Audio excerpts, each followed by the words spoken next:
Hello and welcome back to the Smol Podcast. I'm your host Sean today, and I'm with my hosts Waylon, Hi. Tshiamo. I'm back, bro. Welcome Yeah, back, yeah, he's bro. back. He's not being monopolized anymore. All right. So today on the Smol Podcast, what we have is our first topic is about the new Ferrari Roma and the Aston Martin DBX been released now. Ooh. You know the Roma is mm, mm. Ever since what's this Ferrari stopped getting its cars designed by Pininfarina, I Yeah. always felt like they were nice looking, but they weren't like beautiful. You get me? They But the didn't. Roma looks, my God, it Yeah. looks. Yeah, this actually has like that Ferrari flair Yeah. to it. Yeah, like honestly, dare I say, it's like Aston Martin levels of beauty, bro. Exact. I was thinking the exact same thing when I saw it. Like, just imagine you in this like beautiful tailored suit, right? You're pulling up to a casino. You know you're about to win a whole mill, right? And you're pulling up in a red. Yeah, no, I definitely agree with that. Yeah, legit. Sean, why do you hate the back of the Roma, bro? It looks good, bro. I don't know. It just works. I think he just. Yeah, his audio was sounding weird. Yeah. Sean, your audio's like sounding weirdish. It's ugly, yo. You guys, like, I agree with you guys. Oh my gosh! I think he's actually dead. Yeah. Is it not? Okay. you can't- oh okay, my you're goodness. back now. Wow. Just wow. Sean, we can hear Ish. you. Can you hear me? Yeah, we can hear you now. Yes. Oh, okay. In any case, what I was trying to say is that the Ferrari Roma looks beautiful. I'll give it hands down from the front, from the side profile. It looks amazing. It's gorgeous. From the rear, I'm sorry, that car is ugly. Just the shape of it, it just looks like it has like the TT has this kind of bubble butt thing going on. Mhm. It's like that, and then the tail lights also suck. They're these little, they're almost like almost like what the Bentley does at the back, and the language just doesn't connect. It's like someone completely different designed the Designed the rear back, of the yeah. car, and I feel like that's what's happening with Ferrari's design language lately, because the same thing happens with the 812, the GTC4 Lusso. It's like they design the front and everything, then someone completely different designs the back. Because I love the rear of the 812, the GTC4 Lusso. The Mhm. front, I like it, but not as much as, Yeah. I like the rear. So it's really weird. I don't know. Yeah. I get you, but I don't know. I like the understated vibe of the back of it. You get me? Like Yeah. it's just simple, nothing. Flashy. Yeah, I get you.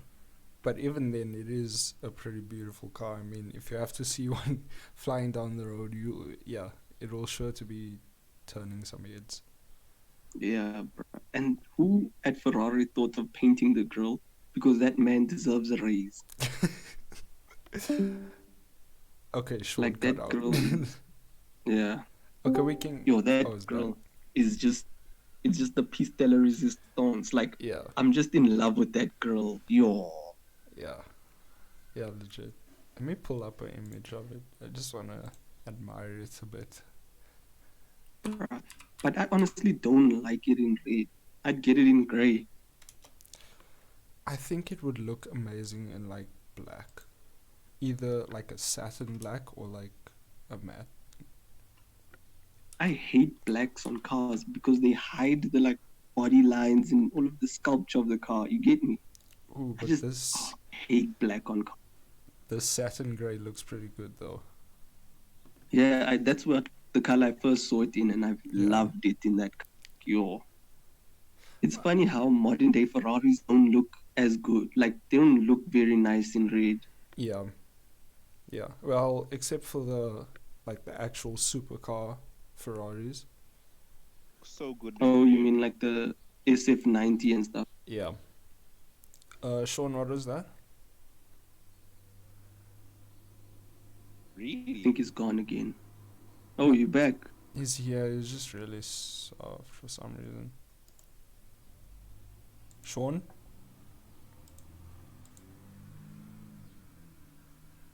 Hello? Yeah, I think we lost him. Yeah. Okay, that's already 5 minutes into the thing. I'll just cut out this section. With all the technical issues. Okay. But that SF90, like for me, Yeah. the SF90, Yeah. I love, I hate the roof. I don't know how to explain it, but the top of the car is so many lines, holes, and shark fins and all of that. Yeah. I prefer it blacked out roof. Okay, I'm about to share something with you, right? On Discord, bro.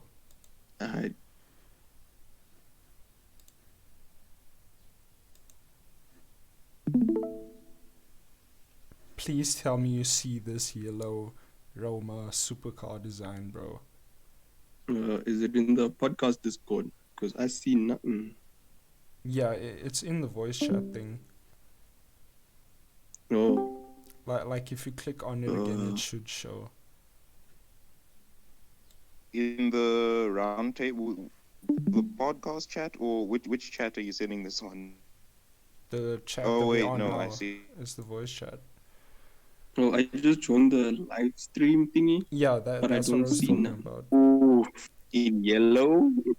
I don't like yellow cars, but that looks good. But this is actually a concept design of the car. Because if you look at the rear, it looks more like the 458 type of design.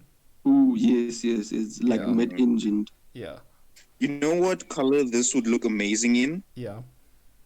You know Porsche's gentian blue. I haven't really seen it. Oh, the same blue that The same color. JWW got it in. Yes. On this car, oh my word, that would look amazing. Oh, no, they do have a similar color. I remember in the if you go to the website, they have this little ad for it. Really? They have it in that blue. Is the configurator ready though? Long ago, bro. For the Roma? Yes. Oh wow, okay, I didn't know that. I have to go and try that out. I want to see what they have. And the SF90. I did look at the SF90. Say again? I had a look at the SF90 on the configurator. Am I the only one who just loves diamond cut wheels? I feel like if you buy a car and it doesn't come with diamond cuts, you didn't buy a car. I don't like them. I don't know. I'm not really sure how they look. Let me just check. It's like the ones with the silver face and then the inserts are black. You've seen them, man.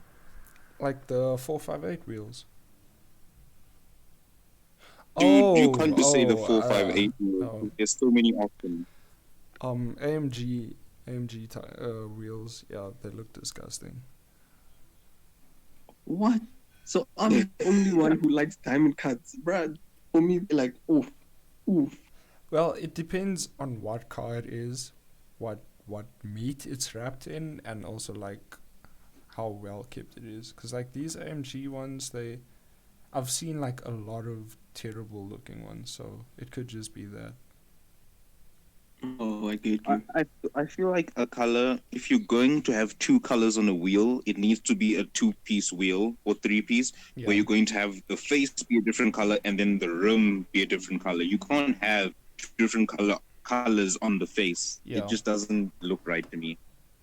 Really, I love it, bruh. Like the silver with the black and the sharp edge, where it changes from one to the other. Yeah. Oh, no, man. But then again, I mean... Then what about the... Yeah. What do you guys think about the performance that it has? Like, I mean, we all know it's a Ferrari and it's going to be decent, but do you think it should have been, I don't know, faster or something? Because if you look at the Porsches that are coming out lately, like Carrera 4S is just beast. We already know this. It wins drag races like nothing else. But that's the thing, I also though. feel like Yeah. they were lacking performance-wise. Like, I'm not saying it's low, but I felt like it needs more. To me, I feel like this car was done perfectly because it screams like a lot of that, Bruce Wayne type of vibe, where you pull up to a fancy event in this car. It looks pretty good, but it's not really the car that you take to the track. It's more like an elegant daily. What I can put it up against is more like a DB11, because it actually reminds me a lot of the DB11. Oh, yeah. Although it would clap a DB11's cheeks, bro. That's debatable because I mean the car's performance isn't that high, so I don't know. It could be that it's like way better than the DB11, but I think they're like pretty much on par. No, doesn't the DB11 make like 500 and something horsepower? I think, anyway. I am not really sure. I'm not really an Aston boy, so I wouldn't know. I only care about the Vantage, the DBS, and the Yeah. DBX. Yeah, and the V12 cars. Yeah. Ooh. Is there anything you'd like to say, Sean? What Ferraris? Bro, you're cutting out a lot. Yeah, like, I can't make sense of what you're saying. I think he was asking like what Ferrari is like on the same level as the Roma. Is that better? Yeah. Yes, a lot better. All right, cool. I was gonna say, like, with the Roma, who do you think they're targeting with this car? So, like, do you think it's like, obviously, it's not targeting the Super Leggero because that's more 812 territory. So then, is this like DB11 territory? Yeah. Where are they targeting with the Roma? Yeah, pretty much. I think it's they're DB11. targeting like people who want to get a foot into the Ferrari market. You get me? Like, let's say I'm balling, but I'm not like balling. You get me? Yeah. Yeah. All right, that makes sense. Then again, it does So- really remind me of this car because they look very similar, especially like in shape wise, Yeah, and also like with the that's true. front part, the front bumper, like it's more angled down, and then it has that like sharp splitter in front. So I don't know, that's just my opinion. I love that about it. That shark vibe going Yeah. on in front from the side profile. I guess this It is looks where good. It they looks so good. I guess this is where they derive their ugly tail lights from. Really? Come on, man. No, I refuse. But I mean, it kind of makes sense because, Aston is like really seen as a, that, like if someone has to pull up in Aston, it's that guy. Like you could have bought any other car with that money, but you bought an Aston Martin, so there must be like a motive to that, and that motive would be that you want to impress people. Yeah, like an Aston Martin. Yes, they are faster cars. Yes, they're cheaper cars. Yes, but it's an Aston. Yeah. It's kind of like Yeah. people who buy Astons. You can't hate them. You just respect them. Yeah. So, do you think that's why they made the DBX because they knew the elegant people also need an elegant SUV? It makes sense. I Yeah. mean, like, imagine you can't justify buying a DB11 when you have a family, but you can still have that kind of that DB11 vibe, that Aston Martin vibe. Yeah, while still having your family car. and I Do you mean, think that the DBX fulfills that though? Like properly that role of the family SUV kind of thing while still being sporty enough? I I I don't think think it really so. needs to fill it that well, you know? I just think people will buy it because it's an Aston Martin SUV.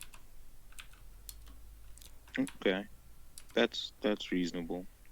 I feel like in terms of off-roading, like modern SUVs in general, like when you look at them, I don't see them as off-roading cars, except maybe if you look like at a Defender or something.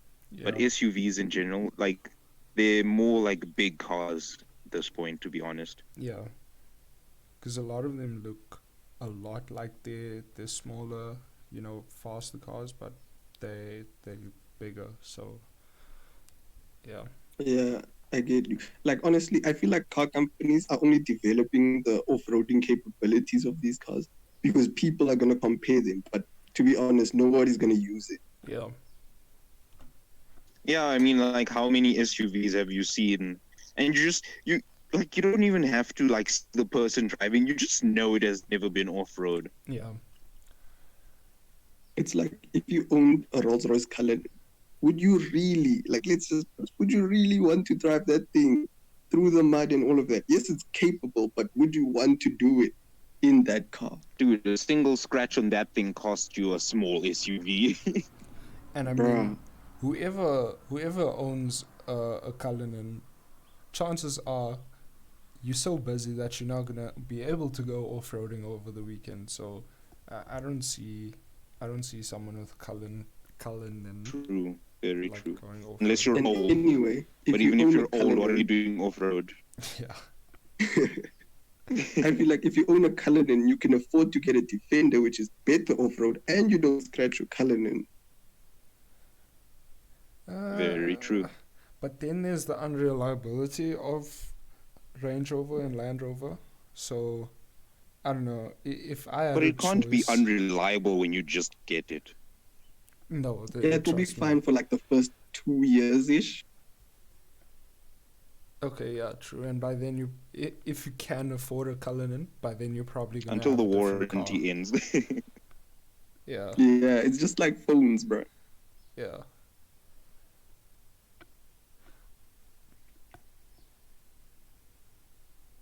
Why is everyone so quiet?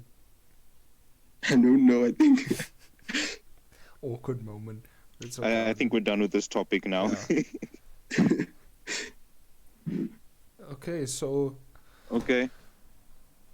Fortnite getting banned on iOS and Android. To Yeah, me, Yeah. honestly, I think Well, it's at just least the app petty. stores anyway. what are you saying? I think it's just like super petty of them, to ban it because they can't make money off of it. Well, in Apple's argument, yeah, it would be petty, but from Google's standpoint, I think from them it's pretty fair. Well, no, actually no. From Google's standpoint, it's very petty because on Android you can literally get an app from anywhere and Install it anyway. Yeah, And plus, So- Epic has their installer for Fortnite. exactly. And also things like the Galaxy Store, like Samsung's App Store. I Yeah. mean, you can get Oh, Fortnite yeah. off of there. So, to me, it doesn't make sense why Google would ban it. But yeah, I guess. You know what's funny about that? Is that now because they got blocked on the normal Play Store, Yeah. they're giving off like deals, like sales on the Galaxy Store and using their paying them directly. They're making it cheaper now. Yeah. Yeah, and I mean, Hey. that's just making Epic look like the hero here. Like, they leading, but they basically leading other. Yeah. I lost my train of thought. They're basically leading other developers into, like, going against what Apple and Google are putting out So basically, where they don't want Apple and Google to get a cut of what they are making. Yeah, I get you. I'm just hoping that they make like this becomes a trend and more. What's Yeah. this? And maybe we can like get our own like third-party app store or something. But then again, that third-party app store might just do the same thing and say, okay, you know what? We helped you get your app off of them, and you're getting it cheaper here by us, but you know we still own it. Yeah, but I think it will like the more options there are, then Google will be like, no, we'll make it even cheaper. You know, like the back and forth, the competition and Oh everything yeah, just drives prices down. yeah. But then again, in Apple's case, I mean, they are being sued for this, because firstly they are making such a large amount of money off of this. I mean, people who buy V-Bucks and stuff, they spend well, there are a lot of people that buy V-Bucks, so there's a lot of income coming through that. So Apple taking like a 30% profit. Bruh, like 30% for doing absolutely nothing. Epic actually makes like billions off of it. So yeah. Shit, Sean, bro, your audio is like really soft again. And all other developers will agree. Sean? All we heard was all the other developers will agree. Yeah. Oh my word. Can you hear me now? Yeah. Yes. Can you hear us like immediately? I don't think he can. Yeah.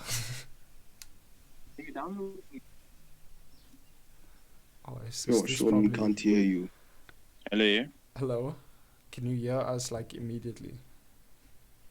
Like right now. He can't. Yeah.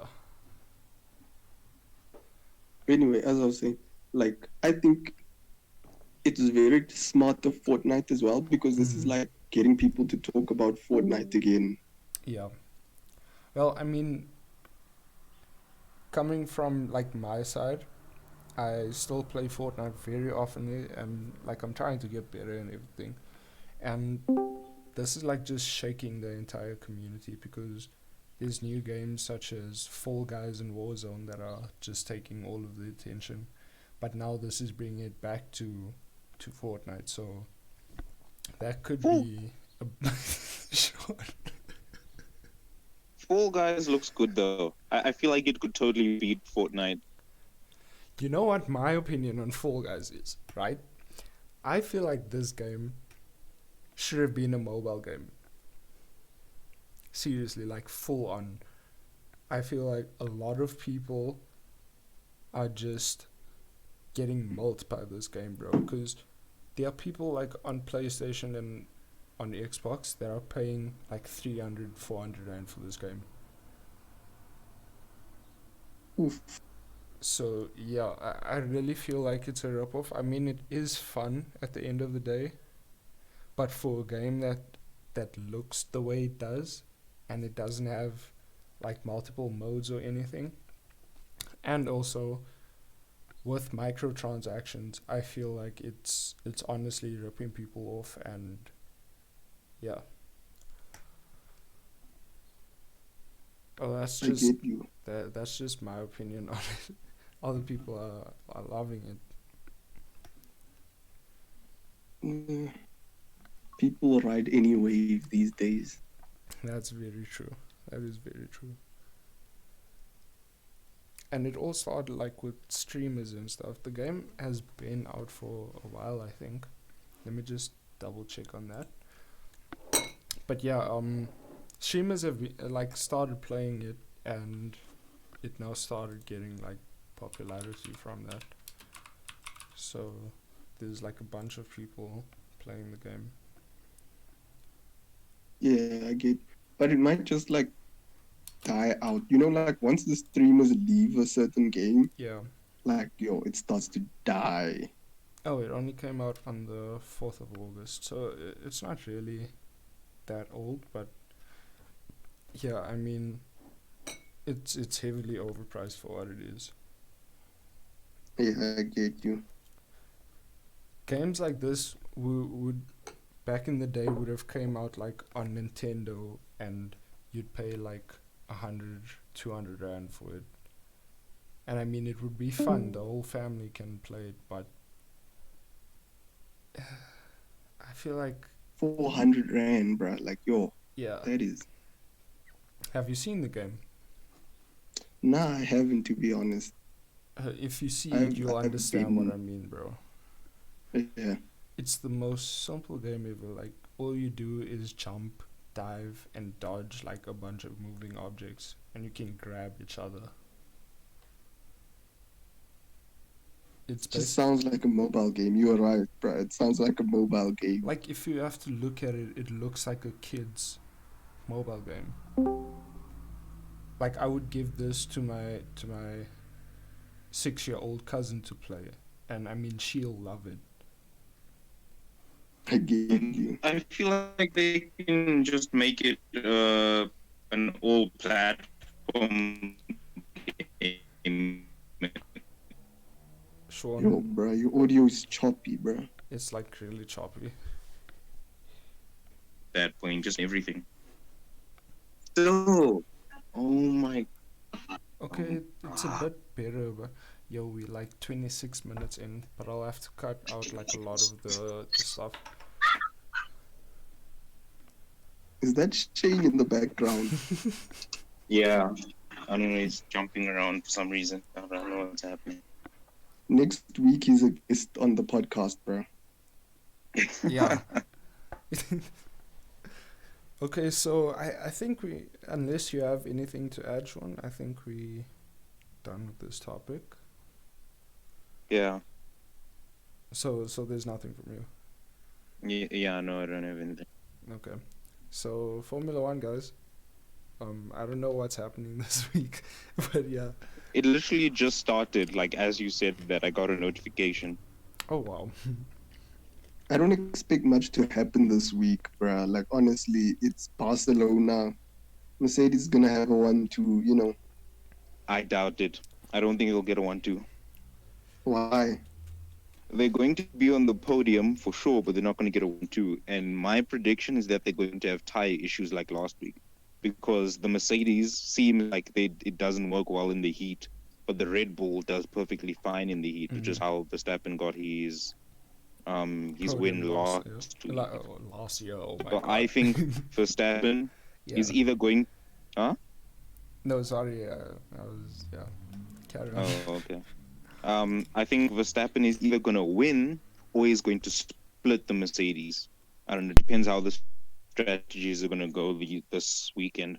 And then for the rest of the field, I really don't know. It's anyone's guess at this point, because Racing Point has good qualifying pace and then falls off in the race. The Ferraris, anything can happen. It just depends on their luck. But Leclerc pulls magic out of it. So Bruh, can we Vettel's just probably going talk to fall about, like, out the top how 10. is Leclerc doing that? Like, that Ferrari, how is that physically possible? You know what?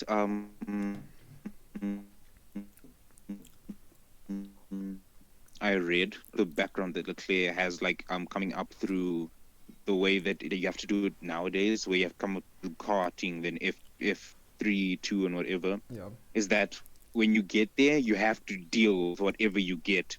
You can't make the car work for you. You have to work with the car. So he thinks that Oh, yeah. Leclerc is just more used to getting a car that doesn't work well, so he can bring the best out of it. Whereas Vettel, he is used to having a car that does what he wants. If that makes it. Vettel Yeah, it makes sense. this Yeah, like, if you put Vettel in a car that Have it. works well with him, he does magic. But as soon Yeah. as he's, like, in a bad car, He won't be able to. Well, he won't know what to do necessarily. yeah, I can agree with that. Because you remember when he was at Red Bull, like, he was clapping Yeah. cheeks, bruh. Yo. Yeah, legit. Honestly, But now, I'm feeling really good about Red Bull, like this season, because like Verstappen is just gaining more and more and he more. was still on- pulling them spins. Yeah, Yeah, he's basically just gaining more and more like experience and how Mercedes, like basically intel on how Mercedes is driving and how they going about every track. So I think he's just like targeting them now. Yeah, I get you. But honestly, I think there's a fundamental problem at Red Bull Yeah, because Alex Albon now is like struggling. yeah, And I find it weird that, who's that? Pierre Gasly was at Red Bull. He struggled. They got rid of him. They got Alex Albon, who was doing well before, now at Red Bull, and now he's struggling. I think there's something wrong at Red Bull. it's either that or it could be the same thing with Vettel. Where he's used to having a good car, but now when they put him in a car that should be good, but it's not performing as it should, he's struggling now. It could be Yeah, that. maybe. But then again, we don't really know. But he is like climbing. Well, he's been like around the 6th, 5th position. So, yeah. Yeah, but we can like clearly see that with that car, he should be like on the podium or at least Yeah. like fourth consistently. But I feel like with the first race, he could have gotten a podium win. If Hamilton didn't my go theory into on that, him. let's call it the car that Red Bull has at the moment. bro, you just cut off. Is this dude? Oh my god. But yeah, honestly, I really feel good about Red Bull. I think Max is going to do well this season. Yeah. I don't think Alex Albon is going to do well. Yeah, true. Sean, are you back? Nope. Bruh, but Lando Norris, I feel Yeah. like Lando Norris, he has like come the furthest from like these newcomers. Yeah. Like last season, I honestly, he was my favorite driver, like personality wise, Mhm. but performance wise, I thought he wouldn't last long in Formula One. But this season, he's just Yeah. Yeah, it's really progressing. To be honest, I've actually felt the same way with Verstappen because I mean he is fairly new to Formula One, so yeah, he's also progressing a lot. I mean, last weekend was literally like one of his first podium wins, so yeah. Yeah. Honestly, for stuff, My I think theory on that with Albon is that what you call it, that car that Red Bull has been building. Mm-hmm. yeah. Actually, Okay, I guess it cut out Did- again. No, I think I'm here. I don't know. You think you're here? oh my god. Sean, are you here or not, bro? Dude, I have no idea. Because sometimes it cuts out and I don't notice. Ish. And then I look at my phone and I'm like, oh, I'm not in the podcast. I just had an entire speech all by myself. Yeah. But yeah, Oh God, did I just cut out? No, you didn't. No, you no, didn't. Yeah, you were saying Alex Albon. And then he cuts out. Sure. But it's okay. I'll stitch this together.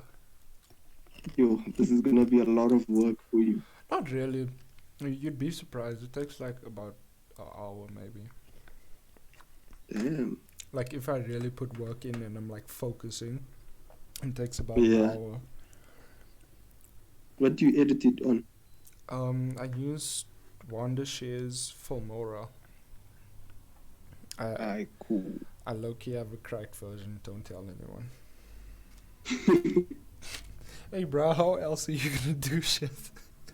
Bruh, they make it so difficult to start. Yeah.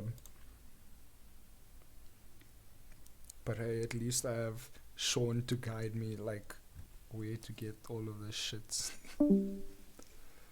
Yeah. Sean, like, yo, bro, this dude knows how to get anything illegally. Legit, bro. And It honestly scares me. it's very funny because I mean, you'd never say that Sean is such an unholy child.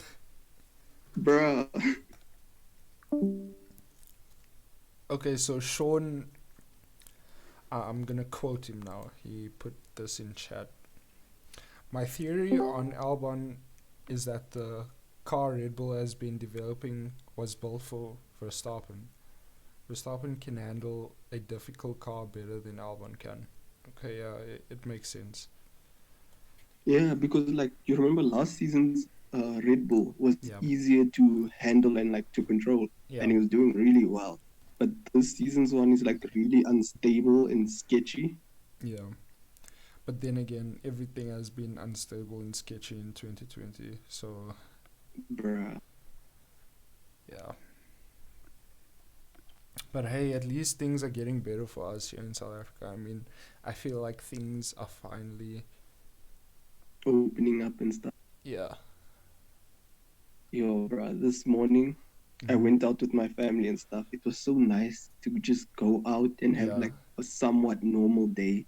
Yeah, legit. Even though you still have to like wear a mask, but yeah. Oh, gee. I don't know about you guys, but honestly, I love wearing a mask. I don't know what it is, but yeah. Well, I'm quite like indifferent to it. Like it's just there. Mm-hmm. Doesn't bother me, nor do I like, you know. Yeah, yeah, I get you. But yeah, hopefully Corona decides to kick rocks. Bruh, like you, I just hope like I want normal life. I want things to be back to normal, you know. Yeah, But I like low key know that some things will never go back to the way they were. yeah, yeah. Like for example, like concerts and stuff. I mean, it's gonna be like really difficult for people to like perform in different countries and yeah. Yeah, I feel like there's gonna be I'm a lot back, of like I think. tension. Hi, You Sean. think Sean. he's gone? Sean. He thinks. It's so unpredictable out here, bros. I don't know what to do. Yo, bruh. I bought data because I knew that rain was just gonna give me problems. Yeah. This is so dumb. Ish. But yeah, where were we? Oh, Sean was talking about Albon. And And he's he's gone. it's like as soon as we say Albon, his thing he just cuts out. Yeah. I guess this is just a me and you podcast, bro. Yeah, bro. Yeah, I just wanted to check COVID stats. The first thing I see when I type COVID-19 is memes. What the hell? Our generation Bruh, is messed up. we don't take things seriously. Yo, bro, especially Our in South generation Africa. is like so blasé about like death. There's an article here. SA gyms will need to submit COVID-19 plans before reopening. But I've seen... I wonder how will they manage though, like with things like handled. I mean, you know, like equipment and gym stuff. equipment. Yeah. So they have to like sanitize it before you use it and after you use it. Or what's gonna happen? What I think they're gonna implement is like have a booking system. Like let's say I go at like from 10 to like 11:30 or something. Oh my gosh, y'all can end it off when you're done. The network has gone to shit. That's what Sean says. Okay, cool, no problem. And he was right. Towards 4 o'clock, his network just Yeah. like gives up on him. Thanks. Yeah, so I'm thinking they're gonna do like they're gonna have like a booking system, and then in between bookings, like they'll just clean the place out. And yeah, I don't know, that's what I'm hoping they do, because that would be the only reasonable thing. Yeah. You know, I can't even go to the gym Yeah. despite them being open now because I haven't paid my gym membership in like since like February. Now my mom has been paying it, and I said she should cancel it, but with the gym company you can only cancel like after the contract is over, so yeah, that sucks. Yeah, I tried to like cancel my contract, but then they were like, you need to pay us 2,000 rand. And I was like, Yeah. okay, then I'll just keep the contract but not pay. Yeah. But I mean, it's gonna come in handy again. Yeah, once I start paying. Yeah, pretty much. This has been the Smol Podcast Episode 3. Yes, Episode 3. Yeah. We'll see you in the next one. Peace.